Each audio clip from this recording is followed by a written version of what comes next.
신약성경 10페이지에 있습니다. 마태복음 7장 7절로 11절까지 말씀 우리 다 찾아서 함께 읽도록 하겠습니다. 마태복음 7장 7절부터 우리 11절까지 말씀입니다. 다 찾으신 줄 알고 제가 대신 봉독해 드리겠습니다. 구하라 그리하면 너희에게 주실 것이요 찾으라 그리하면 찾아낼 것이요 문을 두드리라 그리하면 너희에게 열릴 것이니 구하는 이마다 받을 것이요 찾는 이가 찾아낼 것이요 두드리는 이에게는 열릴 것이니라. 너희 중에 누가 아들이 떡을 달라 하는데 돌을 주며 생선을 달라 하는데 뱀을 줄 사람이 있겠느냐. 너희가 악한 자라도 좋은 것으로 자식에게 줄 줄 알거든. 하물며 하늘에 계신 너희 아버지께서 구하는 자에게 좋은 것으로 주시지 않겠느냐. 아멘. 저는 오늘 구하는 이마다 얻게 되는 것이라는 제목을 가지고 함께 말씀을 나누고자 합니다. 여러분 최근에 기도 응답 받은 혹시 그런 내용이 있습니까? 어떠한 응답을 받으셨나요? 저는 최근에 하나님 앞에 참으로 많은 것을 기도했지만 그러나 안타까워해야 되는지 또 감사해야 되는지 잘 모르겠지만 대부분이 기도 응답을 받지 못했습니다. 오늘 말씀을 준비하면서 이래서 내가 기도 응답을 받지 못했구나라는 것을 알게 되었습니다. 우리가 기도한 것 다 응답받으면 얼마나 좋을까요? 우리가 마음에 생각하는 거, 계획하는 거, 앞으로 이렇게 됐으면 좋겠다 품어지는 생각, 그 마음을 가지고 하나님 도와주시옵소서, 하나님이 길을 열어주시옵소서, 나를 인도해 주시옵소서. 우리 다 기도하지만 우리가 기도한 대로 다 응답받으면 얼마나 좋을까요? 어떻게 하면 응답받는 기도를 드릴 수 있을까요?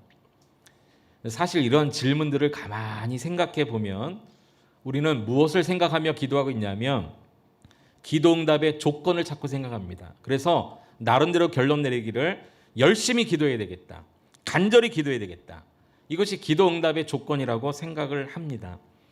물론 성경에 열심히 간절히 꾸준하게 기도했던 그런 예가 있습니다. 어느 날 예수님께서 여리고를 들어가셨을 때 두 맹인이 예수님을 부릅니다. 다윗의 자손 예수여 우리를 불쌍히 여겨주십시오. 그랬더니 많은 무리가 그것을 가로막는 거예요. 제자들은 꾸짖습니다. 그때 이 두 맹인이 어떻게 했습니까? 더욱 심히 소리 질렀다고 그랬어요. 열심히 주님을 부르셨습니다. 간절함이 있었어요. 성경에도 간절한 기도의 예가 있습니다. 한 과부는요, 불의한 재판장을 찾아갑니다. 얼마나 불의한지 사람들의 청탁을 잘 들어주지 않는 거예요. 그런데 그 재판관을 찾아가서 원수에 대한 한을 풀어달라고 밤낮 찾아갑니다. 이 불의한 재판장이었지만 밤낮 찾아오는 사람이 너무너무 괴롭게 해서 내가 어떻게 안 들어줄 수 있는가, 그 여인의 그 한을 풀어줍니다. 끈질긴 기도가 있었다는 거죠. 예수님도 그러셨습니다. 십자가 지시기 전에 이 겟세마네 동산에 올라가서 기도하실 때 성경에 보니까요, 얼마나 간절히 기도하셨든지 땀이 땅에 떨어지는 핏방울과 같았다, 그렇게 기록하고 있어요. 성경은요, 간절한 기도, 열심 있는 기도, 꾸준한 기도, 분명히 그런 예가 나옵니다.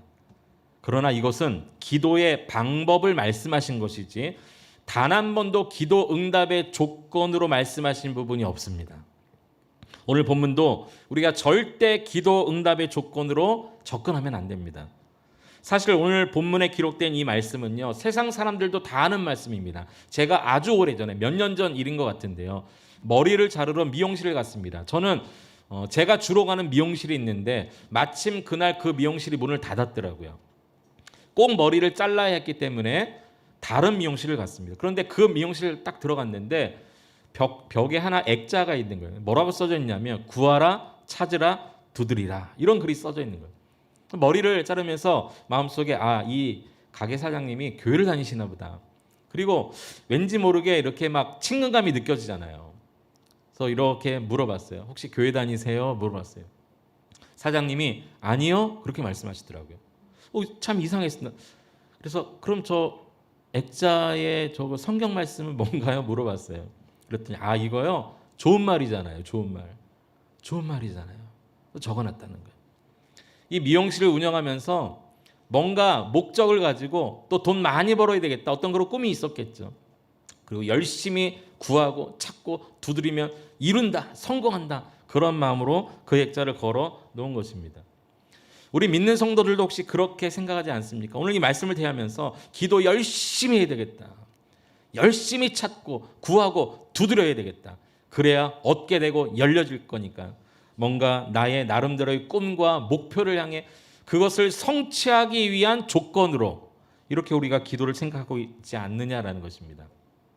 오늘 본문은 기도에 대한 말씀은 맞습니다. 그러나 절대 기도 응답의 조건을 말하고 있는 것이 아닙니다.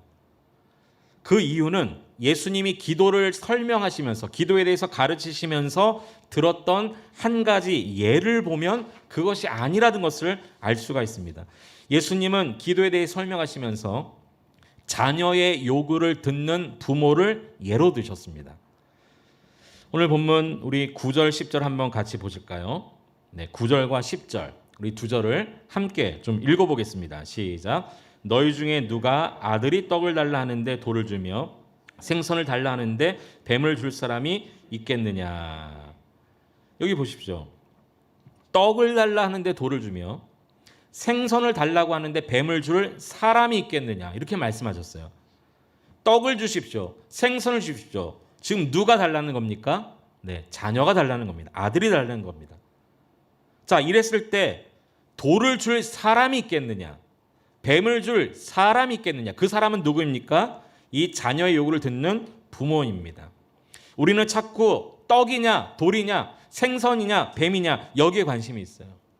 그러나 성경은 오늘 이 성경의 핵심은 그것이 아니라 사람에게 관심이 있습니다. 누가 이렇게 달라고 하는 건가? 또 누가 그렇게 줄 사람이 있겠느냐? 그렇게 말합니다. 자식이 구하는데 나쁜 것 줄 사람이 없다는 겁니다. 왜요? 부모 자식 관계이기 때문에 그렇습니다. 심지어 이렇게까지 말씀하셨어요. 11절에 보면 너희가 악한 자라도, 이렇게 말하죠. 악한 자라도 좋은 것으로 자식에게 줄 안다는 거예요. 아무리 악한 자도 부모 자식 간의 관계는 끔찍하지 않습니까? 내 자식은 끔찍한 거예요. 그러면서 하물며 하늘에 계신 너희 아버지께서, 그렇게 말씀하십니다. 그러면서 하나님을 아버지라고 우리에게 말씀하고 있어요. 구하는 자에게 좋은 것을 주시지 않겠느냐. 이 좋은 것이 무엇입니까? 우리가 원하는 그것인가요? 우리가 기도하는 그것인가요? 아닙니다. 누가복음 11장 13절에 보면 성령이라고 말씀하셨어요. 너희가 악할지라도 좋은 것을 자식에게 줄 알거든. 하물며 너희 하늘 아버지께서 구하는 자에게 무엇을 주시지 않겠느냐? 성령을 주시지 않겠느냐. 네, 마태복음에는 좋은 것이라고 나왔지만 누가복음에는 성령을 주신다. 누가요? 아버지께서 그렇게 주신다 말씀하고 있어요. 성령님은 하나님이시죠. 하나님, 당신 자신을 주시겠다고 지금 말씀하시는 거예요. 관계를 말씀하고 있는 겁니다.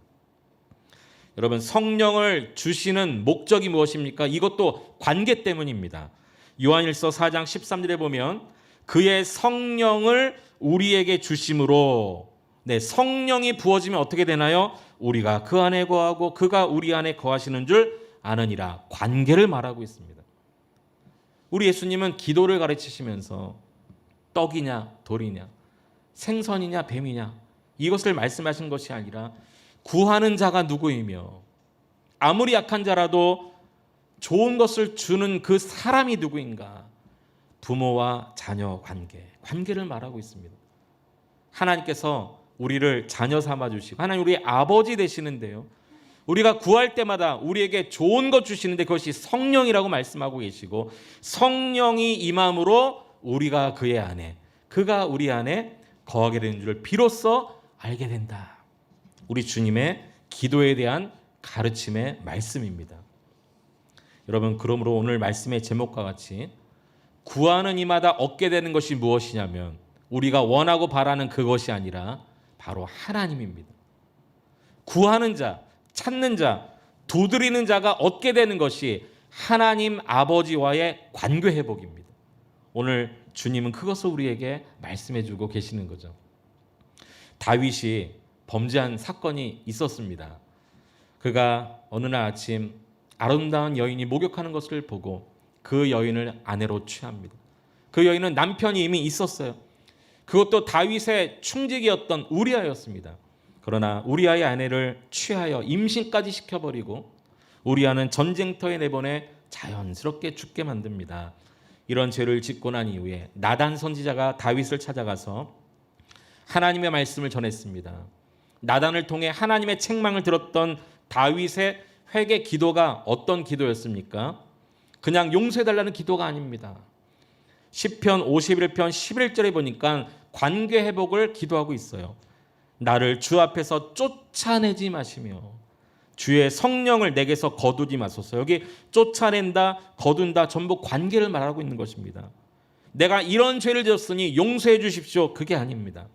저는 이 다윗의 이러한 관계 회복을 위한 기도를 통해서 진정한 회개가 무엇인지를 알게 되었습니다. 여러분, 진정한 회개는요, 내가 지은 이 죄를 용서해 주시고 없애달라는 게 아니라 다시 하나님 아버지와 자녀의 관계가 회복되길 원합니다.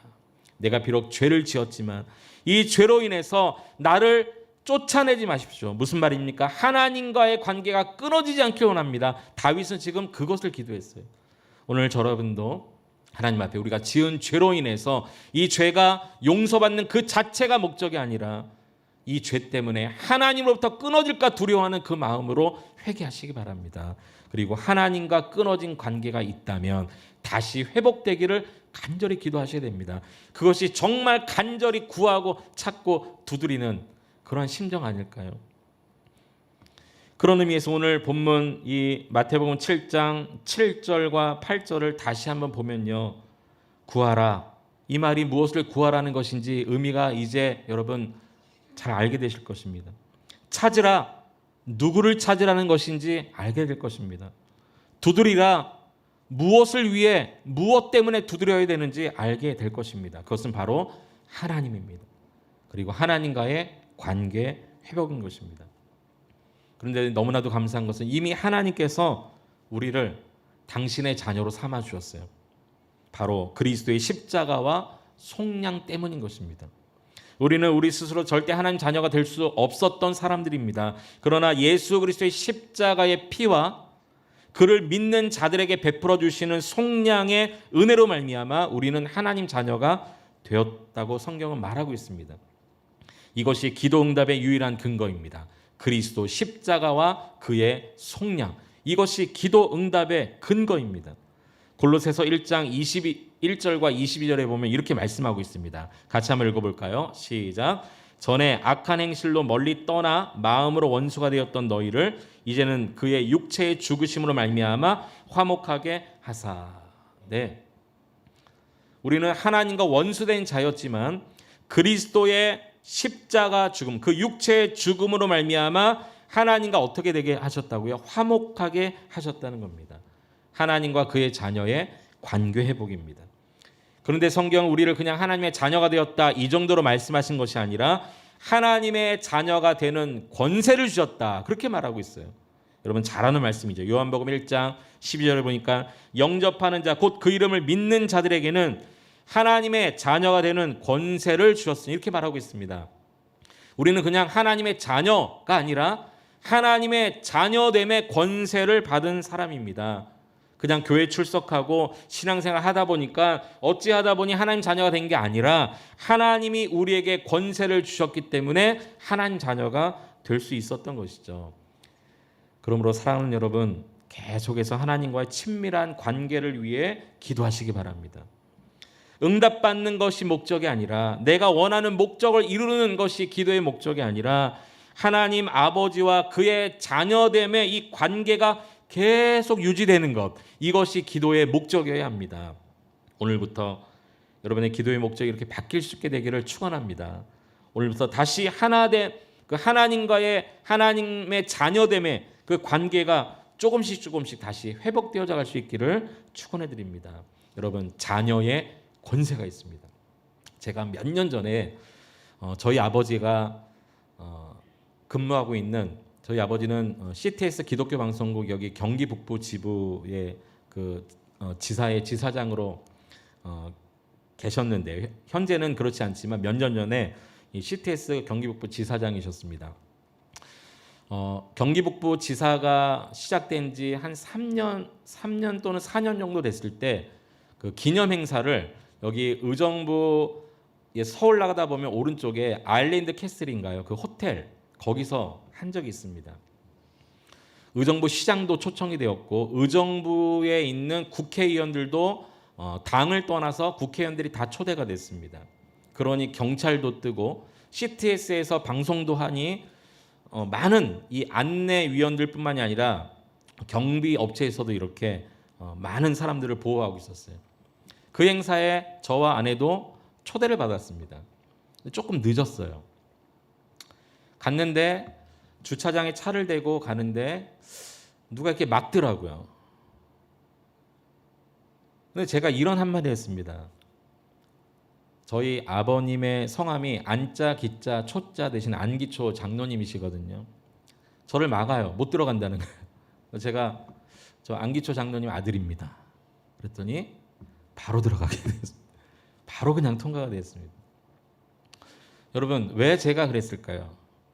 아들이니까 무슨 그 특권을 누린 게 아니라 이게 바로 자녀의 관계, 아버지와 자녀의 관계가 당연하게 누릴 수 있는 그런 자격 아니겠습니까? 오늘 성경에 우리가 하나님의 자녀가 되는 권세를 받았다. 이 말은 무슨 말이냐면요. 우리는 원래 자격이 없지만 당당하게 하나님 앞에 나아가 무엇이든 요구할 수 있는, 그리고 하나님께로부터 복을 받을 수 있는 자격이 주어졌다는 그런 말인 것이죠. 우리가 여기서 한 가지 더 깨닫게 되는 것이 하나 있습니다. 오늘 계속해서 기도의 응답 자체가 목적이 아니라 하나님과의 관계 회복이 기도 응답의 목적이다라고 말씀을 드렸는데, 그러면 무엇이 그릇된 기도인가라는 것입니다. 무엇이 그릇된 기도인가? 그릇된 기도도 다르지 않습니다. 내가 기도할 때 하나님과의 관계를 전혀 생각하지 않고 하는 기도, 그것이 그릇된 기도인 것이죠. 지금 나와 하나님과의 친밀한 그 관계, 그 상태는 전혀 관계없고 그저 나의 욕심과 꿈과 야망을 채우기 위해서 기도하는 것, 이것은 다 그릇된 기도인 것입니다. 지금 하나님과 나와의 관계는 병들어 있는데 그저 응답받고 축복받고 길이 열리고 만사형통하고 잘 되기만을 위해서 기도하는 것, 하나님 보실 때는 그릇된 기도라는 것이죠. 그래서 하나님은 그런 기도를 응답하지 않으십니다. 만일 우리가 하나님과의 관계가 계속 잘못되어져 가는데도 우리가 기도할 때마다 응답받는다면 그것은 계속 하나님과의 잘못된 관계 속으로 더 깊이 들어가는 것밖에 되지 않는 것이죠. 그래서 하나님은 우리가 구하는 것에 때로는 응답하지 않으시는 겁니다. 그릇된 기도라는 것을 알려주시기 위함인 것이죠. 최근에 제가 여러 가지 기도 제목을 가지고 많이 기도했지만 대부분 기도 응답이 안 됐다라고 설교 초두에 말씀을 드렸습니다. 이 설교를 준비하면서 다시 깨닫게 됐어요. 내가 나의 목적만을 이루기 위해 기도했구나. 하나님과의 관계, 그 기도 제목 속에 하나님과의 관계는 전혀 생각하지 않고 그것만 이루어 주시기를 기도했구나. 내가 그릇된 기도를 드렸구나. 하나님이 응답하시지 않으므로 잘못된 기도라는 것을 알게 하셨구나. 그것을 저는 깨닫게 된 것입니다. 여러분, 그렇기 때문에 아무리 기도해도 하나님의 응답이 없다면 불평하지 마십시오. 하나님의 응답이 없다면 빨리 하나님의 관계 회복을 생각하셔야 됩니다. 내가 구한 것이 혹시 하나님의 뜻에 합당한 것은 합당하지 않은 것은 아닌가? 하나님과의 관계에 있어서 내가 진실한가? 하나님의 뜻에 온전히 순종하며 살고 있는가? 지금 나와 하나님과의 이 친밀함의 온도는 몇 도인가? 이것을 늘 생각하셔야 됩니다. 기도가 응답되지 않을 때 왜 응답되지 않는가? 도대체 언제까지인가? 여러분, 불평하지 마시고 하나님과의 관계를 생각하시기 바랍니다. 지금 전 세계적으로 가장 큰 이슈는 바로 아프가니스탄 사태일 것입니다. 탈레반이 아프가니스탄을 장악하자 각국에서 들어와 있는 외교관들과 대사관 식구들이 탈출하기 시작합니다. 심지어 탈레반에 반대하는 아프가니스탄 주민들도 탈출을 시도하는데요. 사진을 좀 몇 장 준비했습니다. 여러분 이미 뉴스를 통해 보셨을 텐데요. 여러분 이 사진은 어떤 사진이냐면 비행기에 어떻게든 올라서 지금 아프가니스탄 카불 공항인데요. 어떻게든 이 비행기에 올라서 아프가니스탄을 떠나고자 하는 그 아프가니스탄 사람들이에요. 심지어는 이 비행기가 출발하는데 다음 사진을 보시면요. 비행기가 지금 움직이고 있는데 따라가는 거예요. 어떻게든 무슨 구멍이라도 지금 숨어 들어가서 비행기가 뜨기 전에 들어가려고 하는 것이죠. 뉴스에 보니까 비행기가 이미 떴는데 비행기를 붙잡고 있다가 떨어진 사람들도 있었다. 그런 소식도 들어본 적이 있습니다. 다음 사진을 보시면요. 이것은 비행기 아닙니다. 이 군용 비행기인데요. 비행기 안에 정말 발 디딜 틈 없이 꽉 차서 이미 이분들은 탈출에 성공하는 사람들이었겠죠. 여러분 이 사람들이 왜 이렇게 해야만 할까요? 이 사람들에게는 이 비행기 한 대가 곧 구원의 방주이기 때문에 그렇습니다. 이건 놓치면 죽는 겁니다. 이건 놓치면 내 인생 끝이다. 그렇게 생각하다 보니까 움직이는 비행기라도 얻어 타려고 하는 것이죠. 저는 이 장면을 보면서 지금 우리의 영적 상태, 지금 하나님과 우리의 관계 이 친밀함의 상태가 이런 것 아닌가라고 생각을 해보게 되었습니다. 여러분의 지금의 영적 상태는 어떻습니까? 하나님과의 관계는 어떻습니까? 이 아프가니스탄 사태를 보면서 참 불쌍하다 그렇게만 생각하지 마시고 지금 우리 앞에 이 구원의 방주가 있다면 우리는 어떻게 해야 될까? 여러분 만약에 저런 상황에 여러분이 놓여 계시다면 어떻게 하시겠습니까? 우리도 뭐 별반 다를 게 없죠. 그 비행기, 그 방주에 반드시 올라타야 되는 거 아닙니까? 그것보다 지금 더 급한 게 뭐가 있을까요? 그런데 여러분 그거 아십니까? 구원의 방주가 여러분 앞에 있습니다. 우리 눈에 보이는 방주나 비행기는 아니지만 구원의 방주는 바로 하나님이십니다. 이 비행기를 놓치면 안 된다는 그런 심정으로 하나님을 찾으셔야 돼요. 이 비행기 놓치면 내 인생 끝난다 그런 마음으로 하나님과의 관계 회복을 하셔야 됩니다. 그런 심정으로 죄는 멀리하고 하나님과 화목되어야 합니다. 그런 심정으로 다시 하나님을 의지하셔야 됩니다. 성경에 보니까 우리 주님이 오실 때는요 마치 도둑이 오는 것과 똑같다고 그랬어요.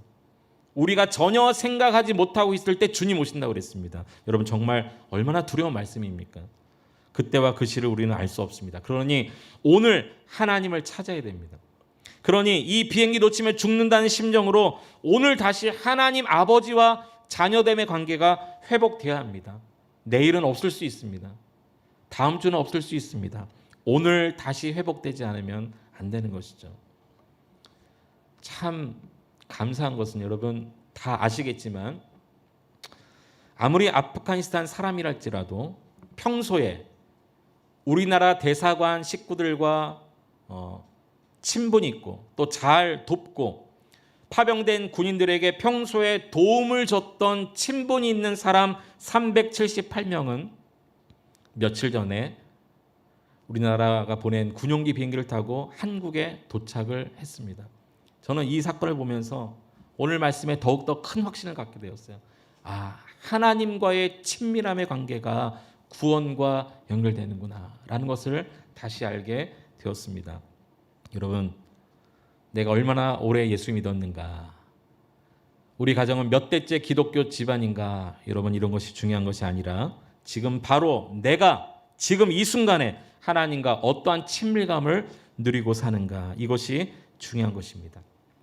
만약 그렇지 못하다면 우리는 구원의 방주 안에 들어갈 수가 없습니다. 하나님과 친밀감을 회복하시기 바랍니다. 오늘 그것을 구해야 됩니다. 그것을 찾아야 됩니다. 그것을 위해 문을 두드려야 됩니다. 간절히 구하는 자에게 얻게 되는 것 바로 하나님이십니다. 그리고 하나님과의 관계 회복인 것입니다. 말씀을 정리합니다. 여러분 정말 기도하셔야 됩니다. 지금은 정말 기도할 때입니다. 다른 것이 아니라 하나님과의 관계 회복을 위해 기도하셔야 됩니다. 특히 코로나 상황 가운데 너무나도 많은 시간 동안에 예배도 멈추고 많은 시간 영상으로 예배 드리다 보니까 나와의 하나님과의 관계, 예배가 있느냐 없느냐 어디서 예배를 드리느냐 그것이 문제가 아니라 지금 나는 하나님과 어떤 관계인가, 여러분 스스로를 잘 돌아보고 하나님 앞에 그것을 구하시기 바랍니다. 새벽마다 여러분 기도하십시오. 금요일 밤마다 함께 기도하십시오. 올해 특히 우리는 오전이나 오후 저녁 9시 35분에 함께 기도하기로 우리가 결심했습니다. 여러분 기도하셔야 됩니다. 하나님과의 관계 회복을 위해 기도하셔야 됩니다. 우리의 욕심을 버리고 하나님과의 깊은 친밀감을 위해 기도한다면 우리가 구하지 않은 것까지도 이미 우리에게 있어야 될 것을 다 하신 하나님께서 우리의 필요한 것도 채워주시리라 믿습니다. 오늘 여러분의 기도가 회복되어지고 하나님과 관계가 회복되어지기를 다시 한번 축원합니다.